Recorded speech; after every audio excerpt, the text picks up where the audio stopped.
बिस्मिल्लाहिर्रहमानिर्रहीम, अस्सलाम वालेकुम। खेलों की खबरों पर तबसरों और तज्जियों से स्कोर के एक और प्रोग्राम के साथ सैयद याह्या हुसैनी आपकी खिदमत में हाजिर है। 4 साल बाद होने वाला वर्ल्ड कप 2023 ऑस्ट्रेलिया की फतह के साथ इख्तिताम पजीर हो गया, मगर 4 साल बाद होने वाले वनडे क्रिकेट वर्ल्ड कप में ग्रीन शर्ट्स के लिए एक बदतरीन मुहिम साबित हुई, जहां पाकिस्तान टीम को तारीख में पहली मरतबा अफगानिस्तान के हाथों शिकस्त का कड़वा घूंट पीना पड़ा।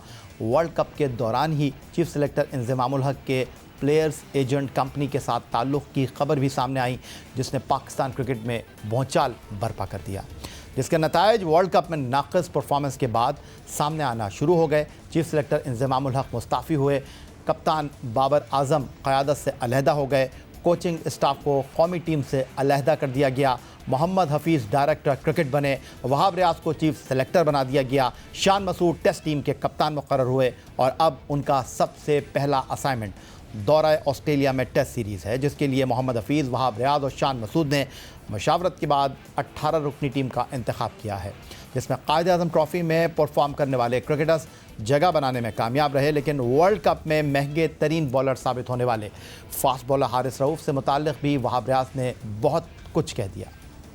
पाकिस्तान क्रिकेट बोर्ड के चीफ सेलेक्टर वहाब रियाज ने ओहदा संभालने के बाद पहली मरतबा कौमी टीम का ऐलान किया। वहाब रियाज ने पाकिस्तान के लिए आखिरी मरतबा दिसंबर 2020 में हैमिल्टन के मुकाम पर आखिरी T20 इंटरनेशनल खेला और वो मौजूदा टीम के सबसे क्रिकेटर्स के साथ ड्रेसिंग रूम शेयर कर चुके हैं। इसीलिए वो टीम में मौजूदा क्रिकेटर्स से किसी पुराने और साबिक क्रिकेटर्स की निस्बत ज़्यादा बेहतर अंदाज में मौजूदा क्रिकेटर्स की सलाहियतों से आशना है। चीफ सेलेक्टर वहाब रियाज ने पीर को कद्दाफ़ी स्टेडियम लाहौर में प्रेस कॉन्फ्रेंस करते हुए दौरा ऑस्ट्रेलिया के लिए 18 रुकनी स्क्वाड का ऐलान किया। जो लड़के पाकिस्तान को प्रेफरेंस देंगे वो हमारी लिस्ट में पहले उनको कंसिडर किया जाएगा। डजेंट मैटर कि कौन कितना बड़ा प्लेयर है, लेकिन अगर पाकिस्तान से खेलने की प्रेफरेंस नहीं होगी तो वो शायद हमारे आगे आपको क्या कहते हैं फ्यूचर प्लान्स में भी उस तरीके से नज़र ना आए। मैं टीम का स्टार्ट कर रहा हूँ। शान मसूद कैप्टन, आमिर जमाल, अब्दुल्ला शफीक, इब्रार अहमद, बाबर आज़म, Faheem Ashraf, Hasan Ali, Imamul Haq, Khurram Shahzad, Mir Hamza, Mohammad Rizwan, Mohammad Wasim junior, Numan Ali, Sam Ayub, Salman Ali Agha, Sarfaraz Ahmad, Saud Shakeel और शहीन शाह अफरीदी। तो ये हमारा 18 रुकनी स्क्वाड है। दौरा ऑस्ट्रेलिया के लिए कौमी टीम का ऐलान करते हुए सबसे बड़ी खबर चीफ सेलेक्टर वहाब रियाज ही की ज़बानी सामने आई, जब उन्होंने वर्ल्ड कप 2023 में सबसे महंगे बॉलर साबित होने वाले हारिस रऊफ़ के बारे में ये इंकशाफ किया कि हारिस रऊफ़ ने दौरा ऑस्ट्रेलिया पर जाने से इनकार कर दिया है। चीफ सेलेक्टर वहाब रियाज ने कहा कि हारिस रऊफ़ उनके मंसूबे में शामिल थे, उनसे बातचीत हो चुकी थी, लेकिन एक रात कबल हारिस रऊफ़ ने बताया कि उन्होंने अपना जहन तब्दील कर लिया है और वो दौरा ऑस्ट्रेलिया के लिए टेस्ट सीरीज़ में दस्तयाब नहीं होंगे। चीफ सेलेक्टर वहाब रियाज ने कहा कि अगर ऑस्ट्रेलिया में हारिस रऊफ़ की बुरी परफॉर्मेंस होती तो बतौर चीफ सेलेक्टर वो इसकी जिम्मेदारी भी ले लेते। हमारी बात हुई थी हारिस रऊफ़ से इस टूर के लिए, और हारिस रऊफ़ से जब 2 दिन पहले बात हुई थी तो ही गेव हिज कंसेंट कि he will play test cricket for Pakistan. लेकिन कल रात में उन्होंने अपना माइंड चेंज किया है and he doesn't want to be part of this Australia test series. ये आपको बताना इसलिए बहुत ज़रूरी है कि काफ़ी लोगों के काफ़ी सवाल आते हैं, लेकिन मैं ये बिलीव करता हूँ कि हर एक को एक चीज़ की क्लैरिटी होनी चाहिए, क्योंकि we have to be honest with the officials, with the teammates and with the public जो फैंस हैं हमारे। हारिस से हमारी कल बात हुई and he was worried about कि जी मुझे कोई फिटनेस इश्यूज़ ना हो, ये ना हो, वर्कलोड वगैरह। तो मैं, मोहम्मद हफीज़ जो टीम डायरेक्टर हैं वो उनके साथ बैठे हैं और हमने उनको हर तरीके से फैसिलिटेट करने की कोशिश की है। इवन के इस टूर पे जो अगर खुदा न खास्ता वो उनका फेलियर भी होता, परफॉर्मेंस ना होती, तो वो भी एज अ चीफ सेलेक्टर मैं एक्सेप्ट करने को तैयार था। फिटनेस को लेके हमने जो हमारे कंसल्टेंट हैं फिजियो, उनसे हमने बात की और उन्होंने हमें ये बताया कि इनको ऐसी कोई इंजरी या कोई ऐसा इशू नहीं होगा आगे जाते हुए खेलते हुए। ऑब्वियसली इतनी क्रिकेट खेली तो फटीग्ड है, लेकिन हम लोग उसको बड़े अच्छे तरीके से कैरी आउट कर सकते थे, लेकिन basically he pulled out at the last moment, तो इसलिए हारिस रऊफ जो है वो इस टूर के लिए अवेलेबल, उन्होंने अपने आप को अनअवेलेबल कर दिया, जो कि मुझे ऐसा लगता है कि शायद पाकिस्तान को उस चीज़ का नुकसान होगा। तो ये थे वहाब रियाज। और दौरा ऑस्ट्रेलिया के लिए जो 18 रुकनी टीम का ऐलान किया गया है उसमें 6 फास्ट बॉलर हैं, 2 विकेट कीपर हैं, 2 स्पिनर हैं, 4 ओपनर हैं और 3 मिडल ऑर्डर बैट्समैन और एक ऑलराउंडर फ़हीम अशरफ की शक्ल में सामने आए हैं। और वहाब रियाज की इस प्रेस कॉन्फ्रेंस में 18 रुकनी टीम पर गुफ्तगू अपनी जगह, लेकिन उन्होंने जिस बात पर बहुत ज़्यादा जोर दिया वो ये थी कि वो खिलाड़ी मुस्तक़बिल में डायरेक्टर क्रिकेट मोहम्मद हफीज़ और चीफ सेलेक्टर मोहम्मद हफीज़ वहाब रियाज की लिस्ट का हिस्सा होंगे जो पाकिस्तान से खेलने को तरजीह देंगे। इसका क्या मतलब है, इस पर गुफ्तगू करेंगे और हारिस रऊफ के इशू के ऊपर बात करेंगे। हमें स्टूडियो में ज्वाइन कर रहे हैं रोज़नामा जंग कराची के जंग के senior cricket correspondent Abdul Majid Bhatti साहब, और वीडियो लिंक पर हमारे साथ मौजूद हैं test fast bowler Sikandar Bakht. दोनों को प्रोग्राम में खुशामदीद कहेंगे। पहले सीधा माजिद भट्टी आपकी तरफ आऊँगा, किस तरह देख रहे हैं आप? मैंने जो बात की है कि वहाब रियाज इस बात पर बहुत ज़्यादा ज़ोर दे रहे हैं कि मुस्तक़बिल में उन खिलाड़ियों को कौमी टीम के लिए मुंतखब करने के हवाले से सोच विचार होगी जो पाकिस्तान से खेलने को तरजीह देंगे। अभी वहाब रियाज के इशू को हम साइड में रख देते हैं, ये एक बड़ी वाज़ेह लाइन नज़र आ रही है। देखें, बिल्कुल ये लाइन मैं भी इसके साथ हूँ, लेकिन ये हमारे यहाँ जो मसला है कि चाहे सिलेक्शन कमेटी हो, चाहे कोचेज़ हों, कप्तान को हमने एक लंबा रन दिया, ये थोड़े थोड़े अरसे के लिए आते हैं। इंतज़ाम देखें, 1-2 टीम सेलेक्ट की एशिया कप की और वर्ल्ड कप की, फिर इंतज़ाम ने इस्तीफ़ा दे दिया। उससे पहले जो चीफ सेलेक्टर थे हारून रशीद, वो भी थोड़े अरसे के लिए रहे, शाहिद आफरीदी भी। तो देखें, जब तक हम किसी भी ओहदे के लिए अपने लोगों को लंबे अरसे तक रखेंगे नहीं, उनकी पॉलिसियाँ इम्प्लीमेंट नहीं हो सकेंगी। और ये हमारे यहाँ एक बहुत अफसोसनाक अब ये फार्मूला बन गया है कि हर आदमी अपनी पॉलिसी लेकर आता है, वो चला जाता है, नया बंदा अपनी पॉलिसी लेकर आता है। और इस वर्ल्ड कप में जो बड़े बड़े क्रिकेटर्स मुख्तलिफ टीवी चैनल्स पर बैठे हुए थे, वो यही कह रहे थे कि जी हमारी फर्स्ट क्लास क्रिकेट को इम्पोर्टेंस देनी चाहिए। लेकिन जब वो क्रिकेट बोर्ड के हेडक्वार्टर्स में घुसते हैं, बड़ी पोस्टों पर बैठते हैं, फिर वो इस चीज़ को अहमियत नहीं देते।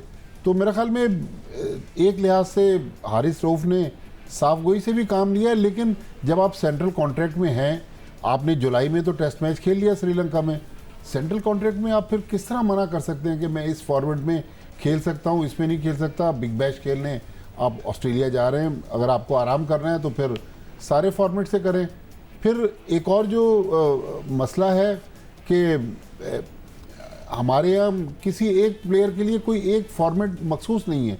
हम T20 की परफॉर्मेंस पर टेस्ट मैच खिला देते हैं, टेस्ट की परफॉर्मेंस पर वनडे खिला देते हैं, वनडे की परफॉर्मेंस पर T20 खिला देते हैं। तो मेरा ख्याल अब हमें, वहाब रियाज ने भी कल ये बात की, अब हमें स्पेशलाइज फॉर्मेट में जाना पड़ेगा कि हर फॉर्मेट के लिए स्पेशलाइज प्लेयर रखना पड़ेंगे। हर प्लेयर को हर फॉर्मेट में रखकर हम अपनी क्रिकेट को भी ख़राब कर रहे हैं। तो सिकंदर बख्त साहब, आपकी तरफ अगर मैं आऊँ और आपसे मैं ये बात करना चाहूँ कि ये हारिस रऊफ का इशू अपनी जगह, लेकिन वहाब रियाज ने कैटेगोरिकली इस बात पर बहुत ज़ोर दिया है कि मुस्तकबिल में उन खिलाड़ियों की सिलेक्शन हमारे लिए मुतमईन नज़र होगी जो पाकिस्तान से खेलने को तरजीह देंगे। इसका मैं क्या मतलब लूँ और आप इसका क्या मतलब ले रहे हैं? पहले वो अभी भट्टी साहब ने बोला क्या वो बिग बैश खेलने जा रहे हैं, क्या उनको एनओसी मिल गई है? ये माजिद भट्टी साहब ने मुझे बताया और मुझे इस बारे में कुछ ज़्यादा इत्तलात नहीं है। कॉन्ट्रैक्ट तो उनका हो गया है मेलबर्न की टीम से। सॉरी, उनका मेलबर्न की टीम से कॉन्ट्रैक्ट हो गया और जाहिर है कॉन्ट्रैक्ट उसी को होता है। एनओसी तो पाकिस्तान क्रिकेट बोर्ड ने देनी है ना? नहीं, तो ये तो पिछली मैनेजमेंट दे गई थी। अब इस मैनेजमेंट ने अगर वो उसकी एनओसी वापस ले ले तो पता नहीं, लेकिन मेरा ख्याल अब उसका चूंकि कॉन्ट्रैक्ट हो गया तो वापस लेना भी ज़रा एक अच्छा तासुर नहीं जाएगा। नहीं, मगर देखें ना, अब एक तरफ तो वहाब रियाज कह रहे हैं कि जी आपको हम उनको तरजीह देंगे जो पाकिस्तान से खेलना चाहते हैं, तो इधर तो कॉन्फ्लिक्ट ऑफ इंटरेस्ट आ गया ना कि एक शख्स जो है वो ऑस्ट्रेलिया खेलने जा रहा है लीग, मगर पाकिस्तान के लिए खेलने नहीं जा रहा, सेंट्रल कॉन्ट्रैक्ट भी वो रखना चाह रहा है। वो ये चाह रहा है कि वो जब वर्ल्ड कप होगा जून जुलाई में T20 का, वो खेलने को तैयार होगा, वो बिल्कुल होगा। PSL भी वो खेलने को तैयार होगा, मगर पाकिस्तान से खेलने को तैयार नहीं होगा। तो कॉन्फ्लिक्ट ऑफ इंटरेस्ट तो बहुत ज़्यादा नजर आ गया। अब वो ये फैसला तो वहाब रियाज उनके ऊपर है, और देखते हैं ये लोग किस तरह का फैसला करते हैं। हम तो जो लोग फैसला करेंगे। अच्छा सिकंदर, आप खुद चूंकि माजी में सिलेक्शन कमेटी का पार्ट रहे हैं और मुख्तलिफ लोग मुख्तलिफ अंदाज में गुफ्तगू कर रहे हैं, डू यू थिंक कि ये जो मामला है हारिस का, उन्होंने कहा कि मैं दस्तयाब नहीं हूँ, director cricket Hafeez and chief selector Wahab Riaz ने उनको कायल करने की कोशिश की, नहीं माने तो ठीक है उनके ऊपर छोड़ दिया, आपको लगता है कि मामला सही तौर पर हैंडल हुआ है? देखो, इंग्लैंड में कई लड़के हैं। अभी रिसेंटली, याद नहीं आ रहा लड़के का नाम, मशहूर इंग्लैंड का क्रिकेटर था, उसने बोला था मैं जहनी तौर पे, मेंटली तौर पे मैं जोनाथन ट्रॉट की मैं बात कर रहा हूँ। ये अब अफगानिस्तान के बैटिंग कोच हैं, उन्होंने क्रिकेट छोड़ दी। हेड कोच जो है इस वक्त, उन्होंने क्रिकेट ये कहकर छोड़ दी कि वो जहनी तौर पर इस बात के लिए तैयार नहीं है। फिर ग्राहम थॉर्प जो थे, उन्होंने कहा कि मेरी फैमिली बहुत ज़्यादा डिस्टर्ब हो रही है। अब वो इंग्लिश टीम के बैटिंग कोच भी बाद में बने, लेकिन उन्होंने भी क्रिकेट से इसलिए जो है वो अपने आप को अलग कर लिया था। नहीं, उसके अलावा भी एक दो और लड़के थे जिन्होंने टेम्परेरी तौर पे अपने आप को विड्रॉ किया कि जी I don't want to play, मैं मेंटली तौर पे थका हुआ हूँ। ये होता है। अगर ऐसी कोई बात है तो ये पहला केस होगा पाकिस्तान का। मगर अगर ये बात है तो फिर वो बिग बैश खेलने कैसे जा रहे हैं? क्वेश्चन मार्क तो आ जाता है ना कि आपका इंटरेस्ट जो है वो इस पे है कि आप बाहर जाके लीग्स खेलें, पैसे बनाएं। पाकिस्तान को you don't care. If you don't care about Pakistan, then Pakistan has to have a look at him कि भाई उसका क्या है, central contract, NOCs, whatever, he should retire from cricket. कि भाई मुझे कोई NOC की जरूरत नहीं है, मैं अब रिटायरमेंट ले रहा हूँ, मैं तो बस खेलूंगा जो जहाँ चाहे। जैसे बोल्ट ने कह दिया, बोल्ट की उम्र देखें, उसका एक्सपीरियंस देखें, तो उसने तो बहुत ही लंबे अरसे के बाद कहा कि जी मैं अब नहीं खेलना चाहता। तो अब ये फैसला तो क्रिकेट बोर्ड का है। मैंने तो अपना वर्जन दे दिया कि अगर आप कह रहे हैं कि जी पाकिस्तान की तरजीह देने जा रहे हैं तो फिर इनको कहीं और खेलने जाना नहीं चाहिए। ठीक हो गया। सिकंदर वक्त हमारे साथ मौजूद हैं और स्टूडियो में हमारे साथ मौजूद हैं अब्दुल माजिद भट्टी। पाकिस्तान की 18 रुकनी टेस्ट टीम का ऐलान हो चुका है दौरा ऑस्ट्रेलिया के लिए। इस पर मजीद गुफ्तगू करेंगे एक ब्रेक के बाद।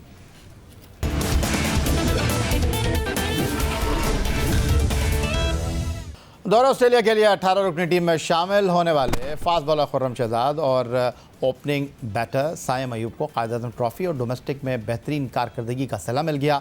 ये दोनों क्रिकेटर्स पहली मरतबा टेस्ट टीम का हिस्सा बने हैं। पाकिस्तान सुपर लीग में कोयटा ग्लैडिएटर्स की नुमाइंदगी करने वाले खुर्रम शहजाद ने कायद-ए-आज़म ट्रॉफी में फैसलाबाद रीजन की जानिब से खेलते हुए बेहतरीन बॉलिंग का मुजाहरा किया और इवेंट के टॉप विकेट टेकर रहे। खुर्रम ने 8 मुकाबलों में 36 खिलाड़ियों को पवेलियन की राह दिखाई, जिसमें वो 1 मरतबा 4 और 1 मरतबा 5 विकेट की परफॉर्मेंस देने में कामयाब रहे। कैरेबियन प्रीमियर लीग में गयाना वॉरियर्स को चैंपियन बनवाने वाले बाएं हाथ के ओपनिंग बैटर साइम अयूब ने कायद-ए-आज़म ट्रॉफी में 4 मैच खेलकर अपनी शानदार परफॉर्मेंस के सिलसिले को जारी रखा। 22 साला साइम अयूब ने सीज़न की कायद-ए-आज़म ट्रॉफी के 4 मुकाबलों में 3 सेंचुरियों की मदद से 553 रन बनाए, जिसमें फैसलाबाद रीजन के खिलाफ फाइनल में मैच विनिंग डबल सेंचुरी काबिल जिक्र रही। उन्होंने अपनी शानदार फॉर्म को जारी रखते हुए पाकिस्तान कप एक रोज़ा टूर्नामेंट में भी सबसे ज़्यादा 397 रन स्कोर किए और वो टूर्नामेंट के बेहतरीन बैटर करार पाए।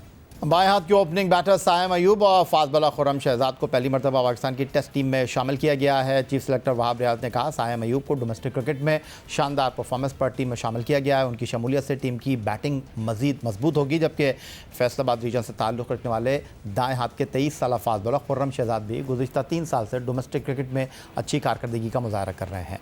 रेड बॉल क्रिकेट को इज्जत देने वाले क्रिकेटर्स को मौका दिया जाएगा। फास्ट बॉलर मीर हमजा से मुतालिक वहाब रियाज बोले, शाहीन शाह आफरीदी के अलावा टीम में और कोई लेफ्ट आर्म फास्ट बॉलर मौजूद नहीं। अगर शाहीन आफरीदी अनफिट हुए तो मीर हमजा टीम के लिए बेहतरीन ऑप्शन साबित हो सकते हैं। खुर्रम शहजाद को तो सबसे पहले मैं खुर्रम शहजाद और साइम अयूब को मुबारकबाद देना चाहता हूँ कि ये उनका पहला टेस्ट टूर होगा और इंशाल्लाह खेलेंगे भी सही। खुर्रम की बात यह है कि हमने देखा है कि अगर आप खुर्रम के स्टैट्स मेरे से पूछना चाहते हैं तो पिछले 3 सालों में ही हैज़ इम्प्रूव्ड इमेंसली और इस दफ़ा वो पाकिस्तान जो कायद-ए-आज़म ट्रॉफ़ी है उनके बेस्ट फास्ट बॉलर भी हुए हैं और मैंने जिस तरीके से कहा कि हम उन लोगों को वो रिस्पेक्ट देना चाहते हैं और हम उन लोगों की कदर ज़्यादा करना चाहते हैं जो रेड बॉल क्रिकेट को दे रहे हैं, क्योंकि basically red ball cricket makes you a better player. तो खुरम को इस वजह से, क्योंकि जी वो बेस्ट फास्ट बॉलर है, तो हमें डोमेस्टिक को अपने इज़्ज़त देनी है और हमें वो रिस्पेक्ट देनी है। सैम अयूब की अगर आपने बात की तो सैम अयूब भी आप देख रहे हैं कि जिस तरीके से उनकी परफॉर्मेंसेस हैं, he is continuing doing that performance and he is a kind of an impact player जो कि क्रिकेट में जो है वो ऐसा इम्पैक्ट प्लेयर है जो अपने शॉट्स बड़े फ्रीली खेलता है। So we want to give him that exposure as well कि वो टीम के साथ रहे, खेलें और वहाँ पे वो काफ़ी कुछ सीखे और इम्प्रूव करते जाए डे बाय डे। आपने मीर हमज़ा की बात की तो अगर इस पूरे स्क्वाड में हम देखें तो हमारे पास एक ही लेफ्ट आर्म फास्ट बॉलर था जो नए बॉल से बॉलिंग करता है, प्लस हमें एक ऐसा नया बॉलर भी चाहिए जो अगर खुदा ना खास्ता, क्योंकि शाहीन इतनी क्रिकेट खेल रहे हैं, अगर उनको कुछ होता है तो he should be his backup as well as a left arm fast bowler जो नया बॉल कर सके। और plus even though if you want to play two left arm fast bowlers using that angles और उनकी एक्सपर्टीज़, तो हमें वो प्रोवाइड करना था उसको। ये थे वहाब रियाज जो दौरा ऑस्ट्रेलिया में मुंतखब होने वाले खिलाड़ियों के हवाले से अपनी राय का इज़हार कर रहे थे। सिकंदर, हम बात करते रहे कि डोमेस्टिक क्रिकेट को जब तक अहमियत नहीं दी जाएगी, डोमेस्टिक क्रिकेट के परफॉर्मर को जब तक इज़्ज़त नहीं दी जाएगी, उनको टीम में शामिल नहीं किया जाएगा, हमारी डोमेस्टिक क्रिकेट आगे नहीं जा सकती। तो being a chief selector Wahab Riaz ने जो डोमेस्टिक क्रिकेट के परफॉर्मर को मौका दिया है वो आपकी नज़र में कैसा है? बिल्कुल सही है और ऐसा ही होना चाहिए कि आप जो डोमेस्टिक क्रिकेटर्स हैं जो टॉप करते हैं, आप उनको जरूर रखें टीम में, चाहे खिलाएं ना। हो सकता है सैम अयूब को टेस्ट मैचेस में मौका ना मिले मगर उसको एक्सपोजर मिलेगा, वो जाएगा ऑस्ट्रेलिया जैसे मुल्क में टेस्ट क्रिकेट देखेगा, उसको एक्सपीरियंस होगा अपना। वो अगर स्मार्ट बच्चा होगा तो वहाँ की चीज़ें देखकर कई चीज़ें सीखेगा, तो it's a very good idea. बल्कि मैं तो चीफ सेलेक्टर से कहूँगा कि वहाब साहब कोशिश करें अंडर 19 के बच्चों को भी डालें। अंडर 19 के आप लोग के जो पिछले दौर में, आपके दौर में तो नहीं, जो पिछले दौर में इमर्जिंग टीम्स बनी, पाकिस्तान ए बनी, उसमें 32 30 साल के लड़के गए जो कि कभी पाकिस्तान के लिए खेलेंगे नहीं। उधर अंडर 19 को फीड करें, आप अंडर 19 को बनाएं। मैं तो चाहूंगा कि एक अंडर 19 का क्रिकेटर जो भी टॉप क्रिकेटर है उसको पाकिस्तान टीम के साथ भी भेजा करें ताकि उसको एक्सपोजर मिले, उसको ये पता चले कि इंटरनेशनल वो आपको तंग नहीं करेगा, वो बहुत भाग के काम करेगा, मेहनती बच्चा होगा, नया होगा। ऐसे बच्चों को आप जरूर रखें तो इससे बहुत फायदा होगा पाकिस्तान टीम को, आपकी बेंच मजबूत होगी। बल्कि पिछले दिनों यार आपको शायद आपने भी देखा होगा, एक क्लिप आई थी किसी साहब की कि गिल और हमारा कोई पाकिस्तानी लड़का था, वो दोनों अंडर 19 खेले थे, गिल वहां से टॉप किया था, उस लड़के ने पाकिस्तान से किया था अंडर 19 का, उसका नामो निशान गायब हो गया, गिल कहां से कहां पहुंच गया। तो आई डोंट नो कुछ नाम था उसका, अगर आप लोगों को याद हो तो ये नहीं होना चाहिए। अंडर 19 के बच्चों को हमें प्रमोट करना चाहिए। यही था आज का हमारा प्रोग्राम। ट्विटर पर आप मुझे फॉलो कर सकते हैं, आप हमें ईमेल कर सकते हैं, अपनी राय से आगाह कर सकते हैं score@geo.tv पर। इस दुआ इस उम्मीद इस तवक्को के साथ कि पाकिस्तान में खेल और खिलाड़ी तरक्की करते रहें। सैयद यार हुसैन को स्कोर की पूरी टीम के साथ अपने आज के मेहमानों के हमरा इजाज़त दीजिए। अल्लाह हाफ़िज़।